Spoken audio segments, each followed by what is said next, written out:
శ్రీమాత్రే నమ. జై గురు దత్తాత్రేయ నమ. ఈ వీడియోలో మనం ఏప్రిల్ 2వ తారీఖు నుంచి మే 11వ తారీఖు మధ్యన కుజగ్రహం మేషరాశిలో సంచరిస్తున్న సమయంలో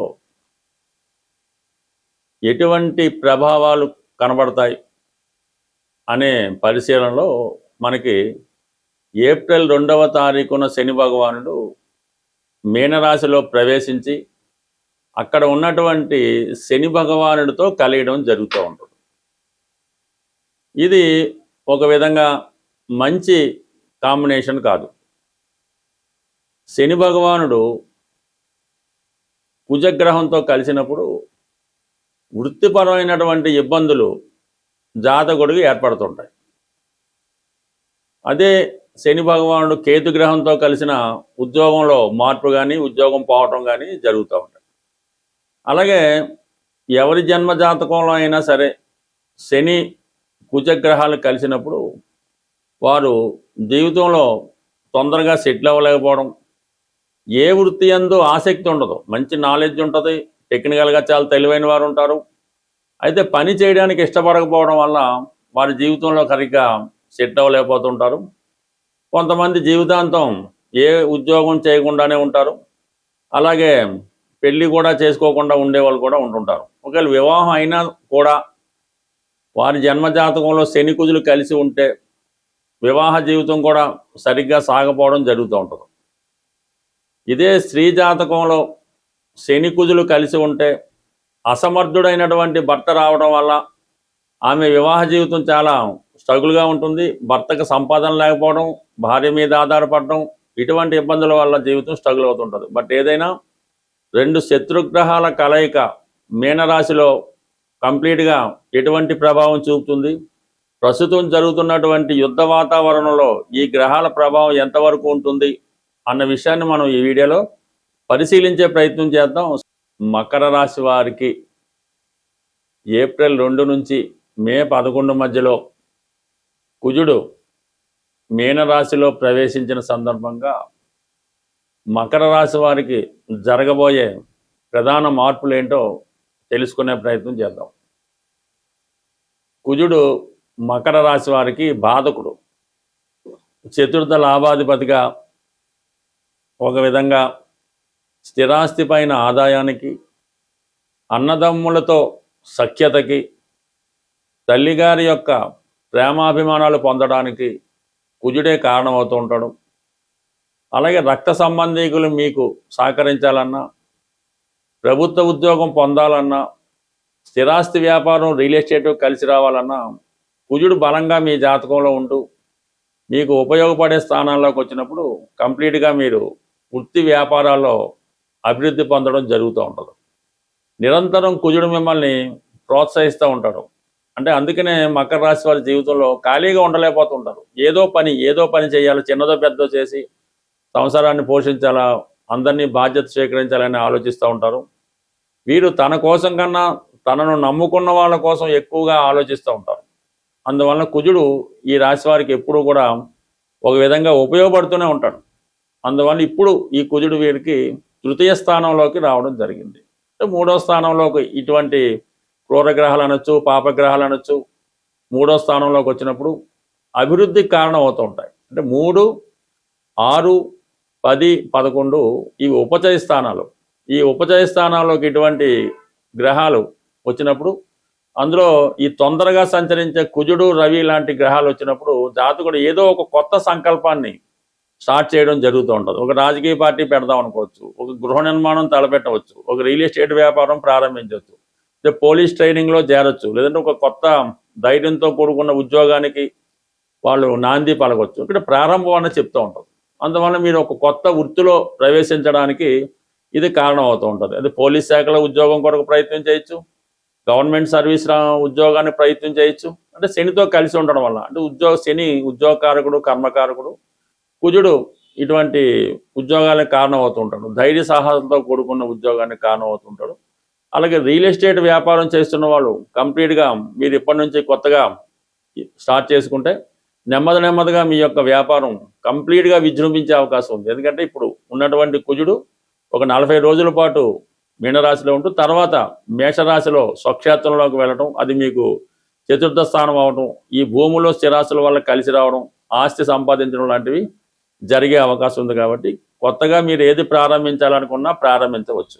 అయితే ప్రస్తుతం చేస్తున్నటువంటి వృత్తి, మీరు ఏ వృత్తి అయితే చేయనివ్వండి, ఏ వ్యాపారం అయితే చేయనివ్వండి, అది ముందుకు సాగే అవకాశం ఉండదు. ఇక్కడతో ఈ రాబోయే 40 రోజుల్లో ఈ మార్పు రావడం జరుగుతూ ఉంటుంది. ప్రస్తుతం మీరు ఏదో చిన్నపాటి ఉద్యోగం డ్రైవర్గానో, ఈ జొమాటోలోనో, స్విగ్గీలోనో, ఆటోలోనో, క్యాబ్ డ్రైవర్గానో ఏదో చేస్తుండొచ్చు. అది కంప్లీట్గా డ్రాప్ అయిపోయి మీరు కొత్త ఉద్యోగంలోకి ప్రవేశించవలసి ఉంటుంది. అంటే చాలామంది ఇలాగ మీకు ఉద్యోగపరంగా ఇబ్బంది వస్తుంది, ఉద్యోగం పోగొట్టుకుంటారు, ఉద్యోగం భంగం కలుగుతుంటే కొద్దిగా నిరాశ పొందే అవకాశం ఉంటుంది. కానీ మీరు కొత్త ఉద్యోగం కావాలంటే పాత ఉద్యోగం కంప్లీట్గా పోవాలి కదా, మరి పోతే కదా మీరు కొత్త ఉద్యోగం వచ్చి అభివృద్ధి చెందుతూ ఉంటారు. అందుకని దాన్ని పాజిటివ్గా మార్చుకుంటే మంచిది. అంటే ఇప్పుడు ఈ ఉద్యోగం మాత్రం కంటిన్యూ అవ్వదు, మీరు ఏది చేస్తున్నా ఫ్యూచర్లో వేరే దానికి మారే అవకాశం ఉంటుంది. అందువల్ల మీరు కంప్లీట్గా ఏదో ఒక కొత్త ప్రయత్నం చేస్తే ఆ ప్రయత్నం నెరవేరినంటే పాత దాన్ని మానేసి కొత్త దానికి జంప్ అవడం వల్ల నెమ్మది నెమ్మదిగా మీ యొక్క అభివృద్ధి కారణమవుతుంది. ఇక్కడ ప్రస్తుతం ఈ 2వ తారీఖు నుంచి 14వ తారీఖు దాకా, ఏప్రిల్ 14 దాకా రవి కూడా తృతీయ స్థానంలో ఈ కుజుడితో శనితో కలిసి సంచరించడం జరుగుతుంది. ఇవన్నీ కూడా మీరు ఏదైనా ఒక కొత్త మార్పుకి, కొత్త ఇంప్రూవ్మెంట్కి కారణమవుతుంది. అయితే మీరు ప్రయత్నం మాత్రం గట్టిగా చేయవలసి ఉంటుంది. మీరు ఎంత గట్టి ప్రయత్నం చేస్తే మీకు అంత గొప్ప ప్రయోజనం కలిగే అవకాశం ఉంటుంది. ప్రస్తుతం ఈ కుజ శని గ్రహాల కలయిక ఏదన్నా ఇప్పుడు ఉన్నటువంటి జరుగుతున్నటువంటి యుద్ధ వాతావరణం అవనవండి, ఈ పెట్రోలు, గ్యాసు, నిత్యావసరాలు వస్తువులు ధరలు పెరగడానికి ఈ గ్రహాల కలయిక కొంతవరకు కారణం అవుతూ ఉంటుంది.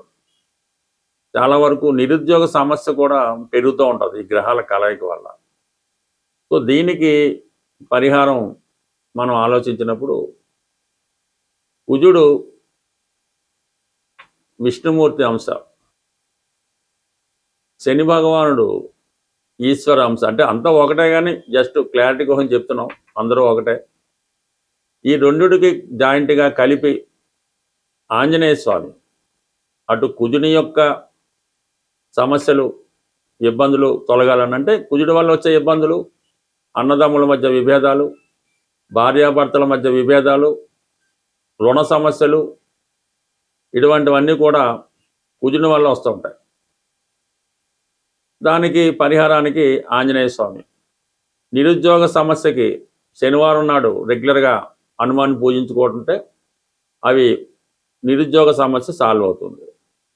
రుణ బాధలు, అన్నదమ్ముల గొడవలు, భార్యాభర్తల విభేదాలు, పెళ్లి సంబంధించిన సమస్యలు ఉంటే మంగళవారం రోజు ఆంజనేయ స్వామిని ఆరాధించడం వల్ల ఈ సమస్యలు సాల్వ్ అవుతాయి.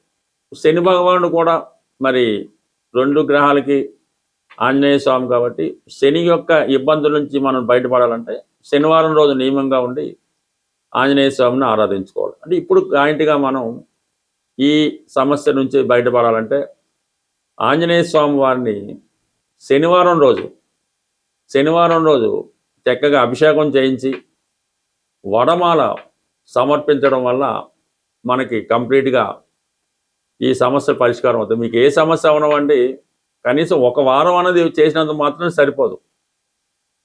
కనీసం 8 వారాలు చేయడం వల్ల ఈ విధంగా రెగ్యులర్గా ఆంజనేయ స్వామి వారికి అభిషేకం, వడమాల సమర్పించడం, ఆ రోజు మనం చాలా నియమనిష్టలతో ఉండడం, 3 సార్లు 3 పూట్ల హనుమాన్ చాలీసా పారాయణ చేయడం వల్ల తొందరగా స్వామి యొక్క అనుగ్రహం పొందడం జరుగుతూ ఉంటుంది. అయితే ఈ 2 గ్రహాలు మీనరాశిలో కలుసుకున్నాయి కాబట్టి మీనరాశి అయినటువంటి అధిపతి గురువు కూడా మనం శాంతి చేయవలసి ఉంటుంది, పరిహారం చేయవలసి ఉంటుంది.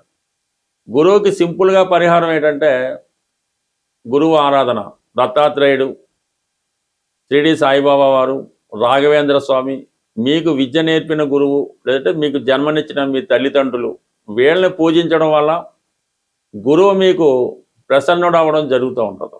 ఈ సమయంలో మీరు మరీ ఇబ్బందులతో ఉంటే మీ తల్లిదండ్రులకు కానీ మీ గురువుకు కానీ చక్కగా వాళ్ళని సత్కరించి ఒక మంచి వారికి ఇష్టమైనటువంటి వస్త్రాలు బహుమతిగా ఇవ్వడం వల్ల కంప్లీట్గా మీరు ఈ సమస్య నుంచి పరిష్కారం, సమస్య ఉన్నా లేకపోయినా కంప్లీట్గా గురుగ్రహ అనుగ్రహం కోసం దత్తాత్రేయుని ఆరాధించడం వల్ల దత్తాత్రేయుని క్షేత్రాలు పిఠాపురం అవ్వచ్చు, షిరిడి అవ్వచ్చు, గాన్గాపూర్ అవ్వచ్చు, ఏదో ఒక దత్తక్షేత్రాన్ని దర్శించవచ్చు. లేదా మీ గురువు యొక్క గృహమే దత్తక్షేత్రం అవుతుంది, లేదంటే ఒక గోశాల కూడా మీకు దత్తక్షేత్రంతో సమానం అవుతుంది. అటువంటి వాళ్ళని సందర్శించి అక్కడ కొద్దిసేపు మీరు విశ్రాంతిగా ధ్యానం చేస్తూ కూర్చుంటే మీకు ఆ పాజిటివ్ హీలింగ్ అయి అన్ని గ్రహాలు మీకు వశం అవ్వడం జరుగుతూ ఉంటుంది. మనం గ్రహాలతో పరిచయం పెంచుకొని వాటిని ఆరాధిస్తూ ఉంటే గ్రహాలు మనతో మాట్లాడి అవి ఏం చేయాలో అవే చెప్తూ ఉంటాయి. స్వస్తి.